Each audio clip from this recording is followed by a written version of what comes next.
Hello नमस्कार दोस्तों। तो आज हम 22 अप्रैल के लिए मार्केट का एनालिसिस देख लेते हैं।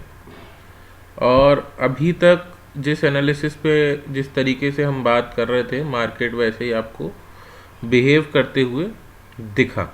ठीक है, मार्केट कहीं नहीं गिरा और मार्केट अच्छे खासे अप ट्रेंड में आ चुका है। ठीक है, अब मार्केट का नेक्स्ट टारगेट आपको 25,000 पे मिलेगा। मतलब 25,000 एक रेजिस्टेंस के तौर पे मार्केट में काम कर सकता है। यहाँ से और 800 पॉइंट की रैली आपको देखने को मिलेगी। ठीक है, यहाँ तक आपको चीज़ें समझ में आ गई। Bank Nifty already all time high के आसपास आ गया। तो जितने भी लोग आपको बता रहे होंगे बार बार कि मार्केट गिरेगा, ये होगा, तो वैसा तो कुछ मार्केट में आपको दिखा नहीं। और मार्केट में आपको बहुत अच्छा सिनेरियो देखने को मिला। ये सारी चीज़ें आपको समझ में आई। सो हम जो जो एनालिसिस जिस प्रकार से रोज कर रहे थे, मार्केट उसी प्रकार से हमको रिजल्ट देता गया। ठीक है, सारे इन्वेस्टमेंट के तरीके, सारे इन्वेस्टमेंट की जगह मैंने आपको तभी बता दी थी। आज आप अगर इन्वेस्ट कर दिए होगे तो अपना पोर्टफोलियो 5 से 10% ऊपर देख रहे होगे क्योंकि मेरा खुद का पोर्टफोलियो 6-7% ऊपर चल रहा है। ठीक है, ये सारी चीज़ें मैंने आपको बता दी। तो अब प्राइस एक्शन के हिसाब से तो मार्केट बुल रन में चालू हो चुका है। ठीक है ना, और आपको बहुत जल्दी 25,000 के लेवल को देखने को मिलेगा। और अगर आपने इन्वेस्ट कर दिया है तो आपका पोर्टफोलियो और यहाँ से 10-15% ऊपर चले आएगा, क्योंकि आपने बॉटम पकड़ा है। ठीक है, हम नहीं जानते थे कि ये बॉटम बनेगा, लेकिन हमारे जो इन्वेस्टमेंट करने की स्ट्रेटेजी थी उस हिसाब से हमको चीज़ें समझ में आ गई थी। ठीक है, अगर ऑप्शन चेन देख लेते हैं तो ऑप्शन चेन में अब जो आपको सपोर्ट देखने को आ रहा है वो 24,000 का सपोर्ट आपको देखने को मिल रहा है। और रेजिस्टेंस जो देखने को आ रहा है वो आपको 24,500 का रेजिस्टेंस देखने को मिलेगा। तो मार्केट में अब आपका 24,000 एक सपोर्ट के जैसे काम करेगा। ये इस कैंडल का लो समझ लीजिए, और इसके ऊपर आपको 24,500 एक रेजिस्टेंस के तौर पे काम करते हुए दिख जाएगा यहाँ कहीं, जब तक मार्केट अपने मोमेंटम में चल रहा है। ठीक है, यहाँ तक सारी चीज़ें आपको समझ में आ गई। मार्केट अप ट्रेंड में था, पोजीशंस अच्छी थी लेने के लिए, हमने इन्वेस्ट किया। ऑप्शन चेन क्या है? बुलिश है। प्राइस एक्शन क्या है? बुलिश है। डाटा शीट देख लेते हैं। डाटा शीट में क्या हुआ? अगर आप डाटा शीट देखो तो यहाँ पर क्या दिख रहा है आपको? रिटेलर्स ने अपना लॉस बुक किया है, बाकी सब मार्केट में अच्छी तरीके से काम कर रहे हैं। ठीक है, ये सारी चीज़ समझ में आ गई आपको। अगर आप यहाँ पर देखते हो तो जो 24,200 की पुट है वो शॉर्ट हुई है 300 रुपये में।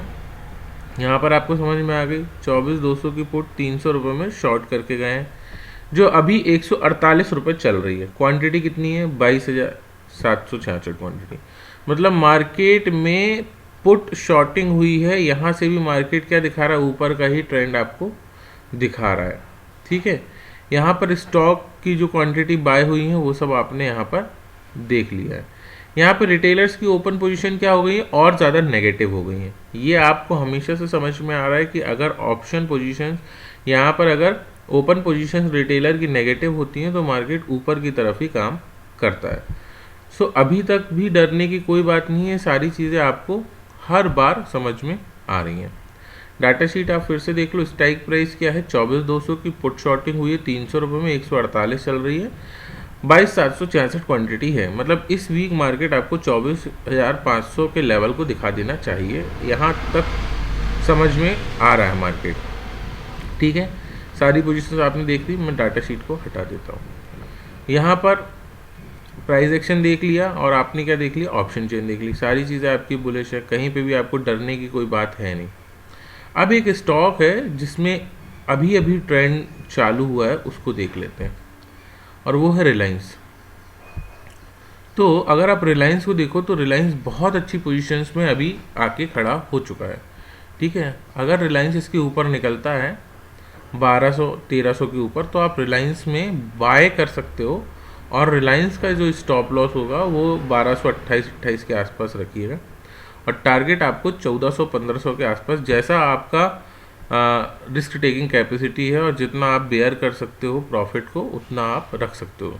1400-1500 का टारगेट आपको रिलायंस में मिल जाएगा। रिलायंस का अगर आप वीकली चार्ट देखते हो तो यहाँ पर आप ये देख सकते हो। सो रिलायंस स्टॉक पे हमको काम करने के लिए अभी मौका मिल रहा है, ठीक है। तो यहाँ पर जो स्टॉक मुझे बताना था वो मुझे लगता है कि रिलायंस में होगा, और मैं रिलायंस में इन्वेस्ट कर चुका हूँ कल, ठीक है। तो यहाँ कहीं मेरी एंट्री थी रिलायंस में 1250 के आसपास, ठीक है। और 1250 पे मैंने अपनी एंट्री बनाई थी, मतलब, और ये यहाँ कहीं पे मैंने अपनी एंट्री बनाई थी, ठीक है ना, जो मुझे समझ में आ रहा था। और उसके बाद रिलायंस अभी यहाँ पर चल रहा है, यहाँ पर एक अच्छा एंट्री का मौका है। नीचे का आप स्टॉप लॉस लगाइए, ऊपर का आप टारगेट लगाइए, ठीक है, और आप उस हिसाब से रिलायंस में काम कर सकते हो। ये कोई रिकमेंडेशन नहीं है, ये मैं बता रहा हूँ, आप एजुकेशन पर्पज़ से है, आप देखो, सीखो, समझो कि ऐसे मार्केट में काम करना है। ये सारे वही स्टॉक्स हैं जिनमें हमने इन्वेस्ट किया था, ये सब बहुत अच्छी तरीके से परफॉर्म कर रहे हैं और पोर्टफोलियो को बहुत ज़्यादा सपोर्ट कर रहे हैं। तो नेक्स्ट स्टॉक मेरे हिसाब से रिलायंस हो सकता है। 1400-1500 के टारगेट के लिए आप काम कर सकते हो, 1220 का एसएल लगा सकते हो, एंट्री आपकी 1300 के आसपास की बनती है, ठीक है। सारी चीज़ें आपको समझ में आ गई। सो आप देखो, चीज़ों को सीखो, समझो, और फिर मार्केट में आके काम करो। आपके पास कन्फर्मेशंस के बहुत लेवल होने चाहिए, तभी आप मार्केट में काम कर सकते हो, ठीक है। तो आपको अगर चीज़ें समझ में आती हैं, अच्छी लगती हैं, तो प्लीज़ लाइक, शेयर, सब्सक्राइब, और सबको बताइए कि मार्केट में इस तरीके से काम कर सकते हैं, ठीक है। मैंने आपको सारी चीज़ें समझा दी हैं। सो थैंक्स फॉर वॉचिंग, मिलते हैं नेक्स्ट वीडियो में।